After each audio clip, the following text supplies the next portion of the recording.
I asked the waiter to pour hot coffee on my cheating wife's lover and hand over the divorce letter while they both stood dumbfounded, frozen at the corner table. For a second, the sound in the restaurant seemed to dissipate, as if their shock had drained even the air from the room. Her hands trembled slightly as he pushed the chair away, in an uncertain reflex, between the pain of the hot liquid and the impact of what it meant. She looked up, trying to understand the depth of my decision. The truth was that the smell of coffee had always seemed comforting, but now it symbolized something bitter. It was the same coffee I brought her every morning in our shared routine, a routine that apparently meant nothing to her. Months ago, I would never have thought that I could be standing there, watching that, her face, tinged with embarrassment and surprise, and he, dumbfounded, cowering under guilt. My mind went back in time, reliving what had brought me here. I had first become suspicious of small details. The sudden sparkle in her eyes as she left for meetings in the evening. The cell phone, once so forgotten on the table, now clutched in her hand like a secret kept under lock and key. A muffled laugh when she answered a call in the kitchen, away from me, followed by some excuse, without looking me in the eye.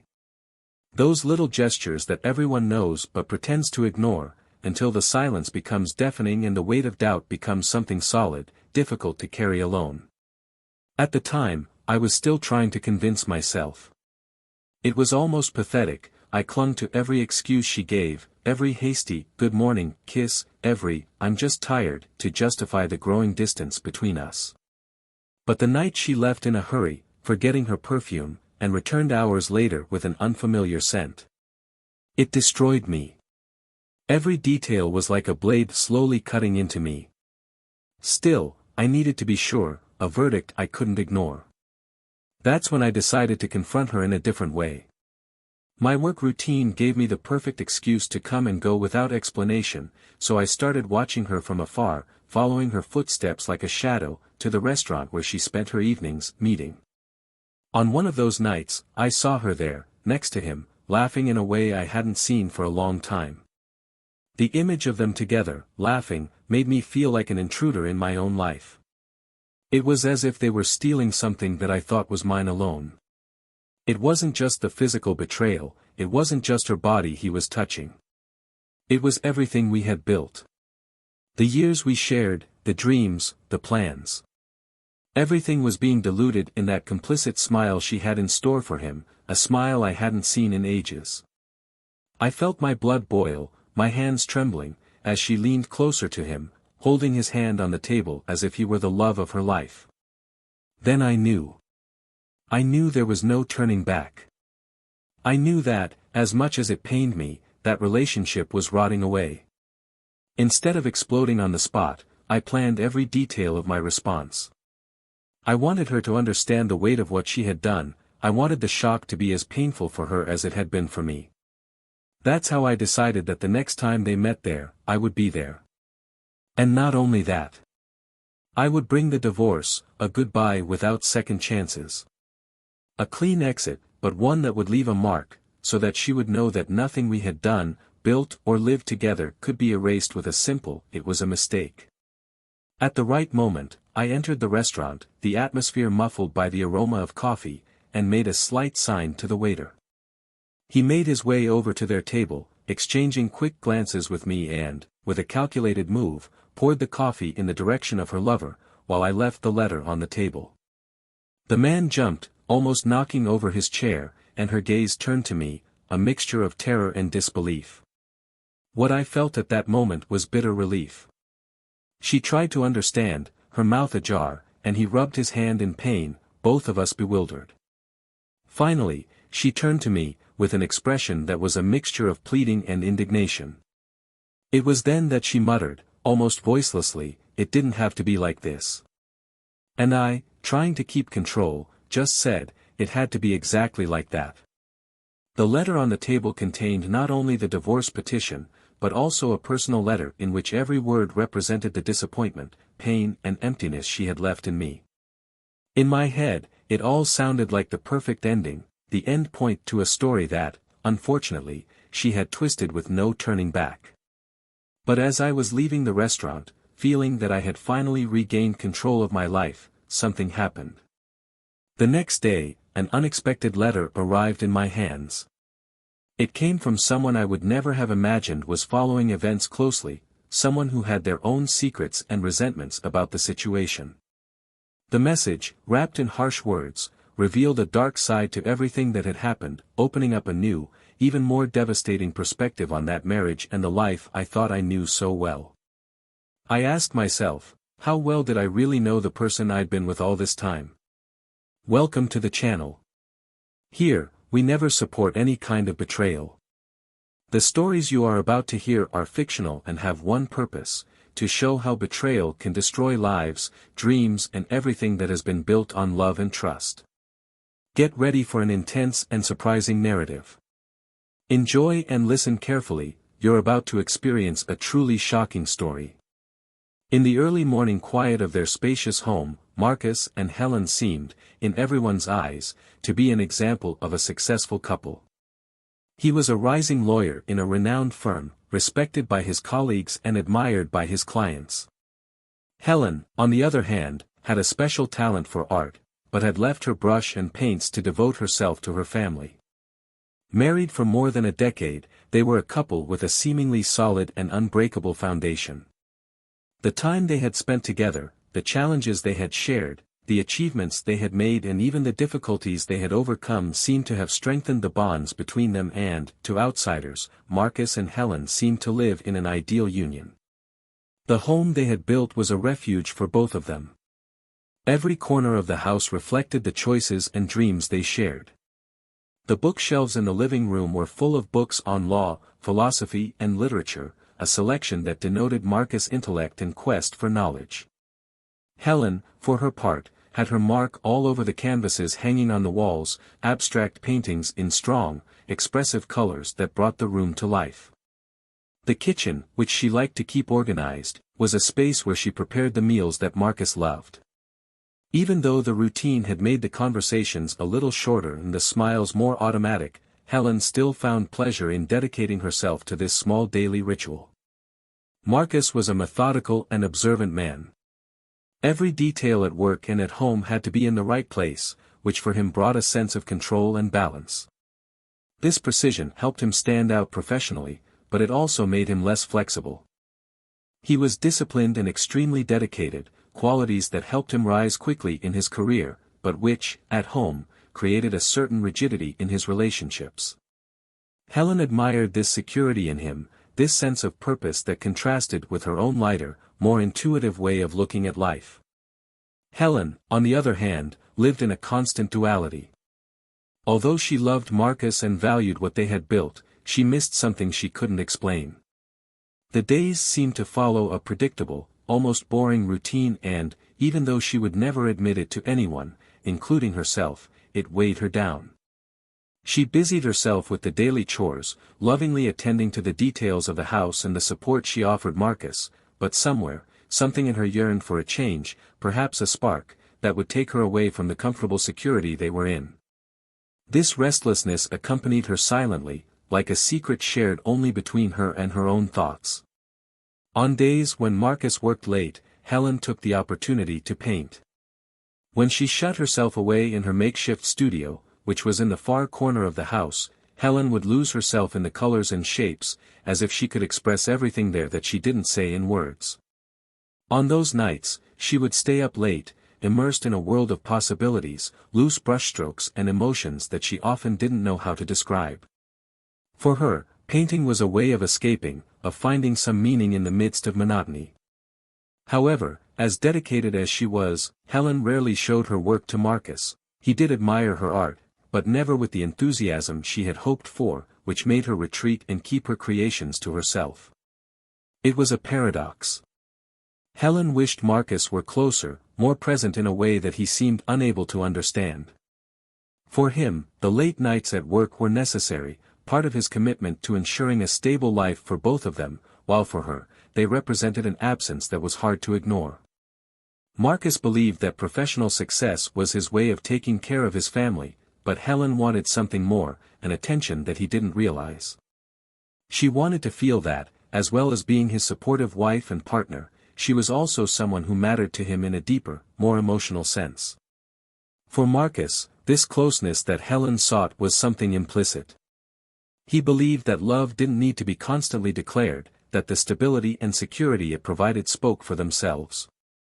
But Helen longed for small gestures that reinforced what they had, signs that he still saw her as he had before, as he had when they first met and everything was new and exciting. This silent search for attention intensified, no matter how much Helen tried to stifle it. In that scenario of shared silences, the two of them went on with their lives, without realizing how far they had drifted apart.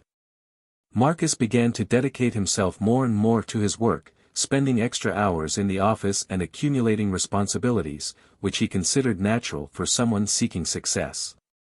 Sometimes Helen wondered to what extent he really needed that extra time or if it was just a way of avoiding the growing void between them. She found herself, in moments of solitude, thinking of all the things they could be doing together, of what it would be like if he simply allowed himself to get out of the routine and be more present. There was, however, a part of Marcus that also felt isolated.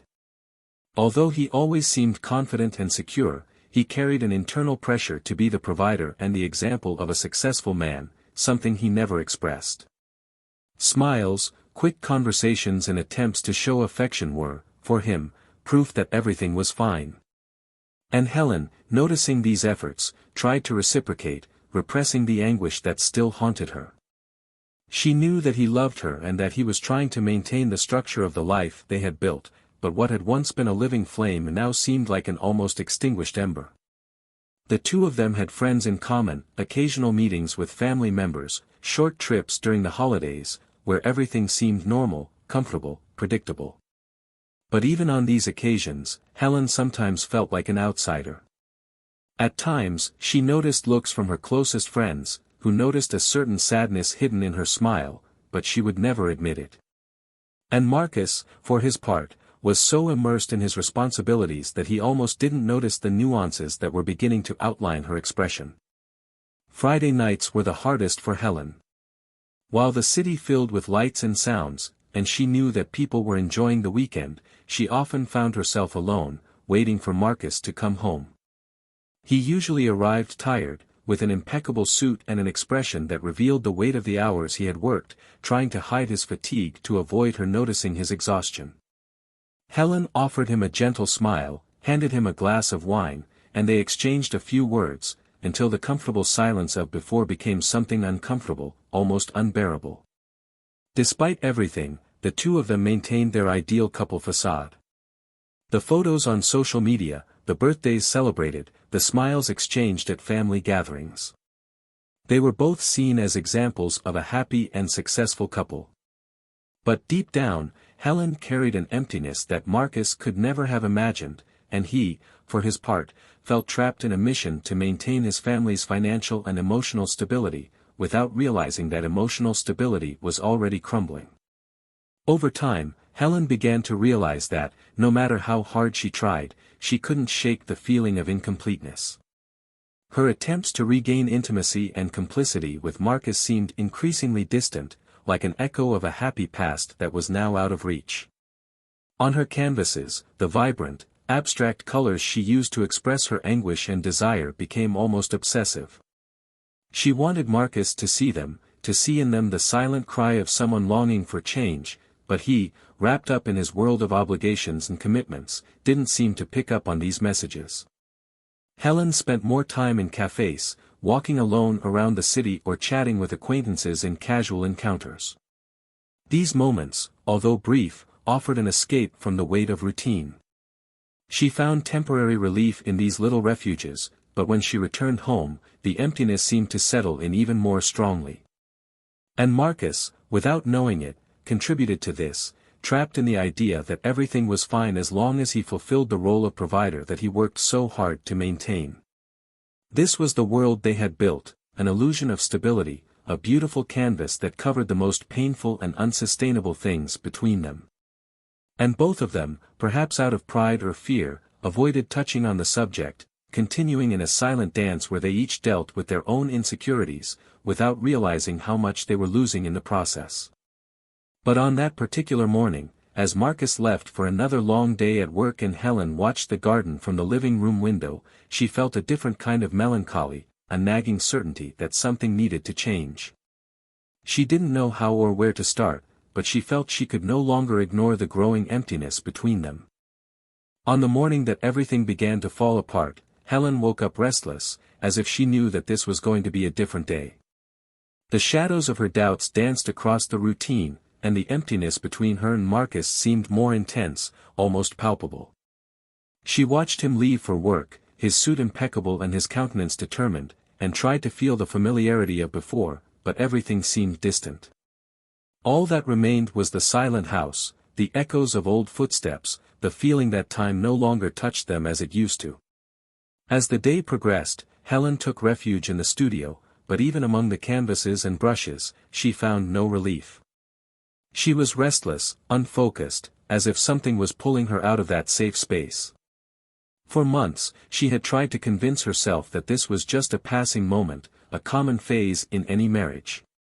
But the emotions she felt now, the latent dissatisfaction, the desire for something she couldn't even define, became uncontrollable.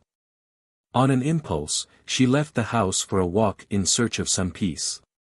She passed cafes, antique stores and well-kept gardens. It was then, as she entered a small cafe she rarely frequented, that she spotted someone she vaguely knew, a man with whom she had already exchanged glances and brief words at social events.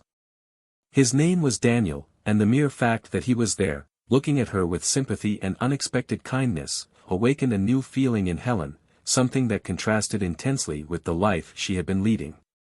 They talked for a long time in that cafe, and the connection between them seemed to flow naturally.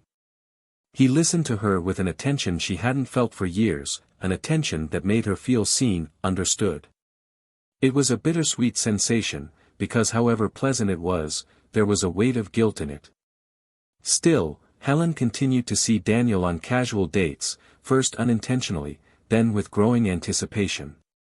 He made her laugh, and somehow brought back a part of herself that had been lost amid the responsibilities and routines of marriage.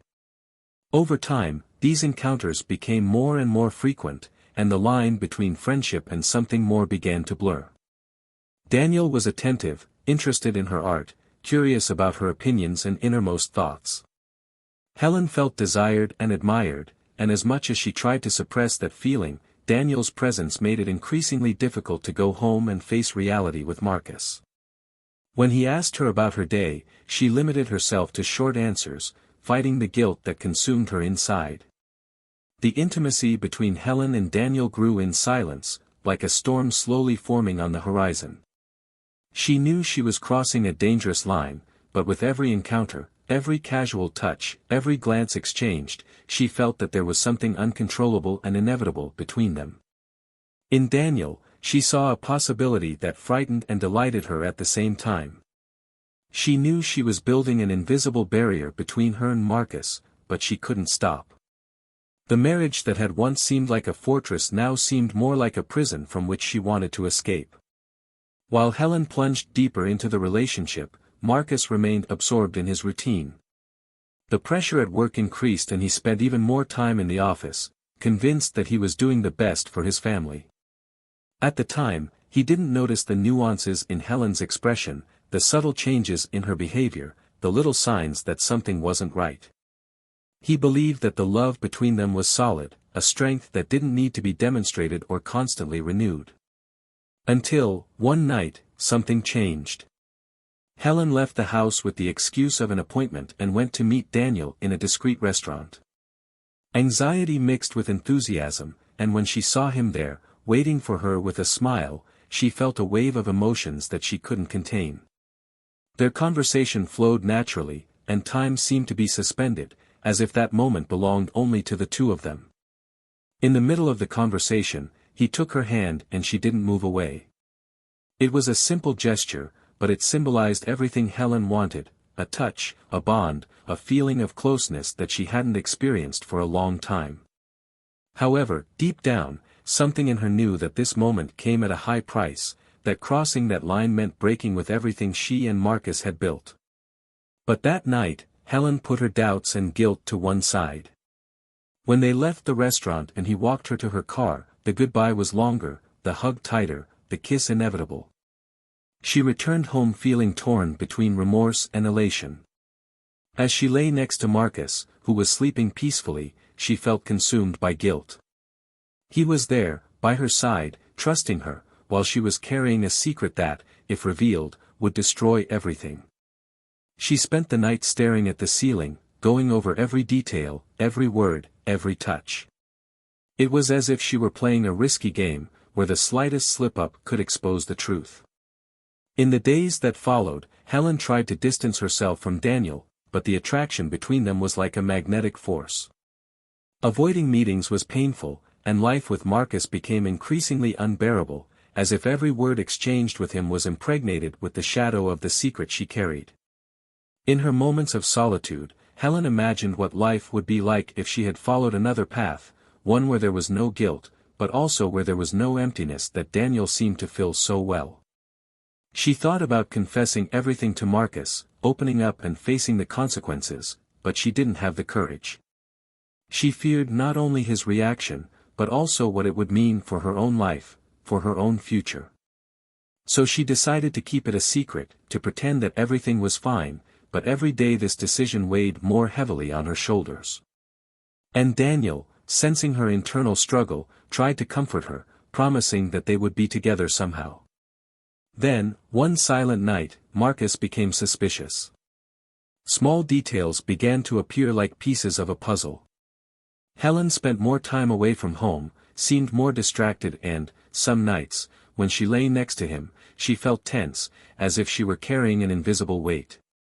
Marcus watched, but avoided confronting her directly. He didn't want to believe that this could be happening, preferring to cling to the idea that it was all just a phase, a temporary turbulence. But his concern grew. She decided to investigate discreetly, trying to understand what was going on. He consulted Helen's call history and subtly checked her messages, and every detail he found seemed to confirm his suspicions. It was a silent pain, a wound he couldn't admit even to himself. In his mind, there was still a part of him that wanted to believe in her loyalty, in the solid foundation they had built together. However, the night he followed her to the cafe where she and Daniel used to meet, everything fell apart. He saw her there, sitting next to another man, laughing, with a sparkle in her eyes that he hadn't seen for a long time. He watched, motionless, as they exchanged glances and complicit smiles, gestures that had once been his alone. The pain he felt was like a wave hitting him, shattering the illusion that everything was fine. That was the confirmation he had been dreading, but at the same time he felt he needed in order to understand what had really happened to his marriage. He walked home in silence, still digesting what he had seen. The image of Helen with Daniel kept pulsing through his mind, every detail etched like a blow to his confidence. At that moment, Marcus felt torn between the desire to confront her and the need to plan his response carefully. Helen's betrayal was an open wound, but he knew he couldn't act impulsively. He needed to think, to plan, to understand how everything had gotten to that point before making any decisions. Over the next few days, Marcus remained calm, but inside, a revolution was taking place. Every glance he threw at Helen was impregnated with anger and pain, but he disguised it, waiting for the right moment to act. He decided that he would not allow Helen to realize his discovery until he was ready. After all, their lives were about to change completely, but he would do it on his own terms. The dinner that would mark the end of that secret was planned.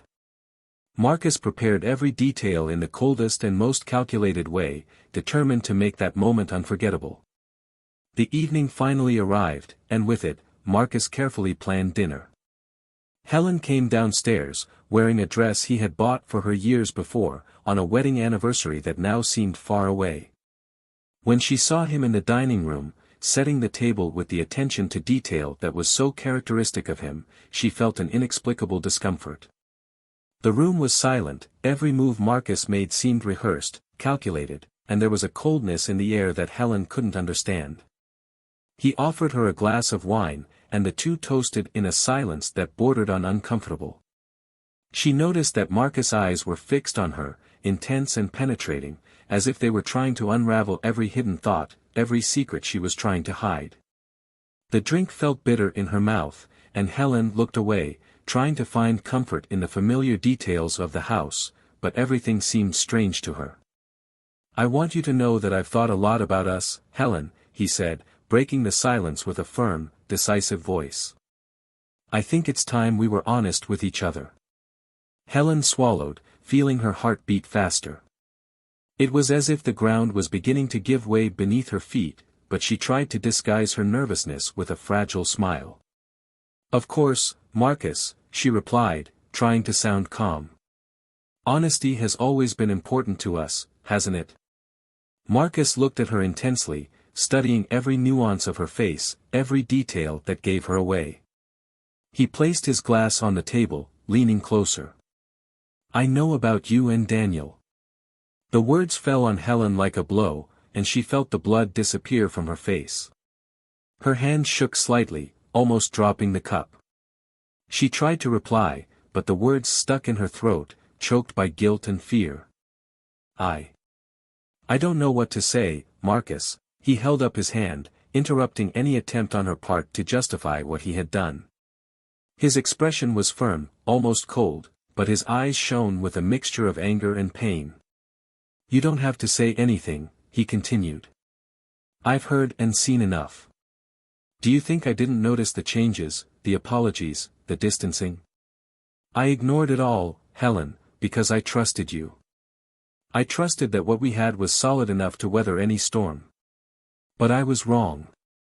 She closed her eyes, feeling the tears start to form, but tried to control herself. "I'm sorry.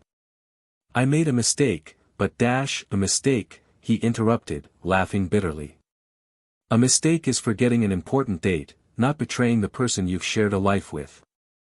The silence that followed was almost unbearable. Helen tried to find the right words, but everything seemed empty, inadequate. Marcus looked at her as if he was waiting for her to say something that would justify everything, something that would explain the inexplicable.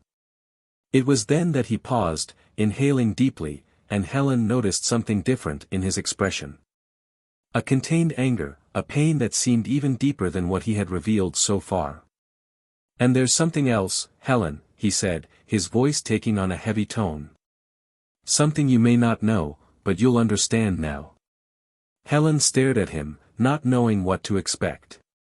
He leaned back, crossing his arms, as if preparing to throw in the last piece of a painful puzzle. "I received a letter this morning," he continued, slowly, the words coming out almost like poison. "A letter from your father." Her father's name echoed in Helen's mind, surprising her. The last thing she expected was for him to be involved in all this. She knew that her father disapproved of her in many ways, but she had never imagined that he would meddle in her married life. What did he say?" Helen asked, her voice trembling. "He said everything. Every sordid detail. He knew about your betrayal, Helen, and decided that I deserved to know too. Not only did he know, but he was so ashamed and disappointed that he decided to write to me personally to say that he no longer recognizes you as the daughter he raised." Helen felt the weight of Marcus' words, as if each one was a knife slowly burrowing into her conscience. Her father, always so strict and moralistic, had discovered what she had been trying to hide from everyone, including herself. It was a betrayal on a level she had never imagined facing. Her eyes filled with tears, and she felt the ground open up once again. I didn't know he knew. I didn't know." He laughed, a bitter sound that reverberated in the room. "Do you think you're so discreet, Helen? Do you think your secrets are well kept? Your father saw it in you before I realized it myself. And now he refuses to support you, to stay by your side.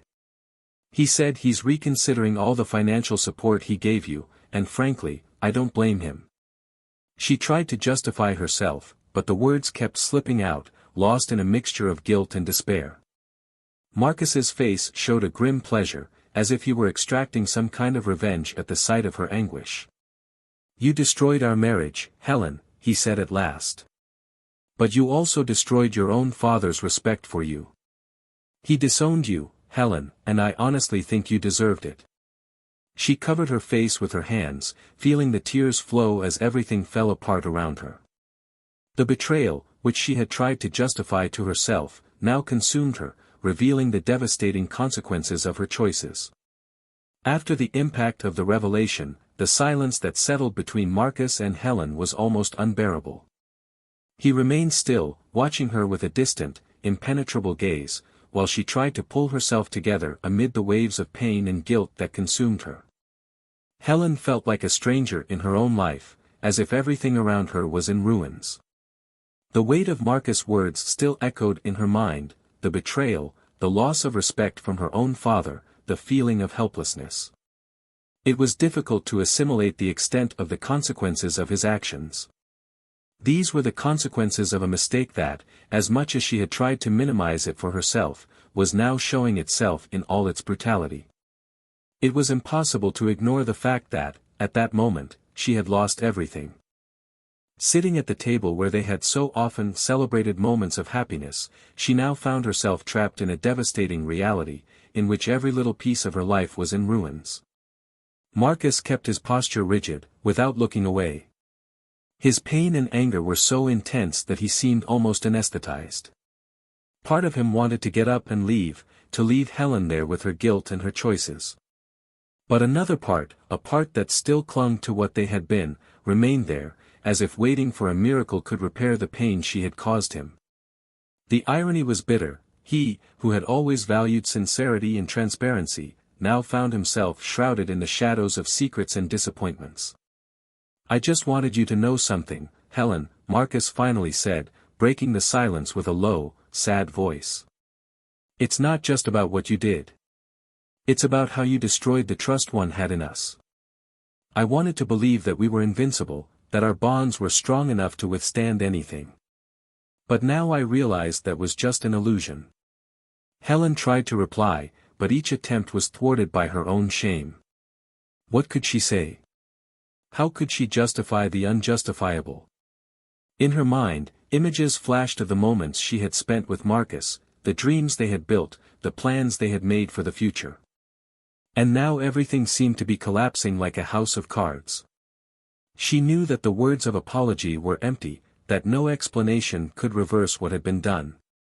She looked at Marcus, her eyes pleading for a chance, one last opportunity to make amends.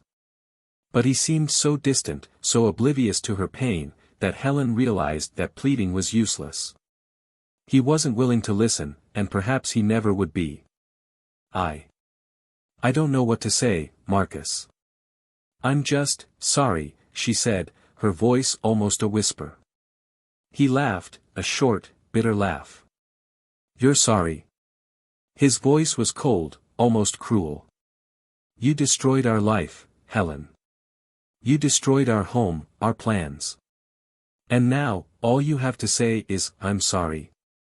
With every word he said, Helen felt deeper into her own guilt. She knew she had failed, not just him, but herself. The weight of what she had done was unbearable, but the reality of the situation was even more painful. There was nothing more to be done. No words, no gestures, no actions could undo the damage. Marcus finally got up from the table, walking to the door with heavy steps. Before leaving, he gave her one last look, a look that Helen would never forget. It was a mixture of pain and contempt, an expression that said everything he felt and more. "I'm going out," he said dryly. "And I'm going to give you time to reflect. But know that when I get back, I hope you've decided what to do with your life. Because, as far as I'm concerned, we don't exist anymore." He left, and Helen stood there, alone, with the weight of her own conscience. After Marcus left that night, the house became an almost unbearable emptiness for Helen. The days that followed were a stretch of silence and bitter reflection. She relived the night of the dinner in her mind over and over again, going over every detail of the conversation, every hurtful word, every look of disappointment from Marcus. The contained anger and contempt in his gaze haunted her, marking her like a deep wound. Without the support of her father, who cut all ties with her after the betrayal revealed, Helen found herself alone for the first time in her life. The feeling of abandonment and guilt became more unbearable every day, and Helen tried to find solace in the few things that remained. The house, which had once been a refuge, now seemed a constant reminder of her failure, of everything she had lost through her thoughtless choices. She tried to paint, to find some meaning in the colors and canvases, some way to escape, but even this passion seemed empty and purposeless. The days dragged on and Helen, unsure of what to do, decided that she needed to face up to her failings, face reality, and find a way to move on. She started attending a small support group, where she gradually shared her anguish and confessed her mistakes. At first, she spoke little, still haunted by shame, but over time she began to listen to other people's stories and reflect on what she could learn from it all. Helen understood that forgiveness, especially forgiveness of herself, would be a long and painful process. Meanwhile, Marcus went his own way, determined to rebuild his life without looking back. The divorce was quickly finalized, and he moved into an apartment in the city center, where he began to organize his life in a new way, free of any memories of the past. The wounds opened by Helen's betrayal still consumed him, and he closed himself off to any possibility of a relationship. For him, marriage had been a brutal lesson in trust and vulnerability, and he didn't intend to repeat the mistake of opening up to someone again. Work became his sole focus, his way of burying the past and moving on. Marcus began to dedicate himself intensely to new projects, working long hours, as if by sinking into his work he could forget everything that had happened. He reached new heights in his career, but at the end of each day he returned to an empty apartment, to a life that, however successful, seemed incomplete to him. A year later, they met by chance in a cafe. It was a cloudy day, and Helen had gone for a solitary walk when she saw him entering the same cafe where they had celebrated so many happy moments in the past. Her heart beat faster, a mixture of nervousness and longing. She hesitated, thinking of leaving before he saw her, but just then, Marcus looked up and saw her. The exchange of glances was brief, and he didn't react in any way that showed resentment or sympathy. Helen took a deep breath and, in an act of courage, approached the table. She felt she owed him one last apology, something deeper than the words exchanged in the past. Marcus seemed reluctant for a moment, but after a few seconds of silence, he gestured for her to sit down. "Marcus, I know there's nothing I can say to change what happened," Helen began, her voice low and shaky. I just wanted you to know that, since that day, I've been carrying the weight of what I did. And although I know that nothing can erase the pain I've caused, I hope that one day you can find peace." He watched her in silence, and Helen realized that he had changed. There was a serenity in his gaze, as if, with time, he had found a way to accept the pain and move on. Marcus gave a slight nod, acknowledging her effort, but without showing any sign that it affected him deeply. "Helen," he said at last, his voice controlled, "what happened between us is something I'll never forget. But I've learned that carrying that hurt won't get me anywhere. I've learned to live with it and, honestly, I hope you'll also find a way to live with what you've done." She nodded, feeling that, somehow, those words were the last piece she needed to close that chapter of her life. There was no explicit forgiveness, but there was a mutual acceptance that that painful past would not define them forever. They said goodbye with a simple wave, and Helen left the cafe with a sense of peace she hadn't felt for a long time. The following years brought new opportunities for both of them, but in completely opposite directions. Helen dedicated herself to social projects, helping women in vulnerable situations, as if, by reaching out to others, she could somehow redeem herself for the mistakes she had made. That work gave her new meaning, a new reason to live, and although she still carried scars from her past, she felt that she had finally found a way to turn the pain into something positive. Marcus, on the other hand, became a mentor to young lawyers, dedicating himself to inspiring and guiding those seeking career success. He continued to avoid serious relationships, but over time he opened up to new friendships, building a support network that helped him fill the void left by his marriage.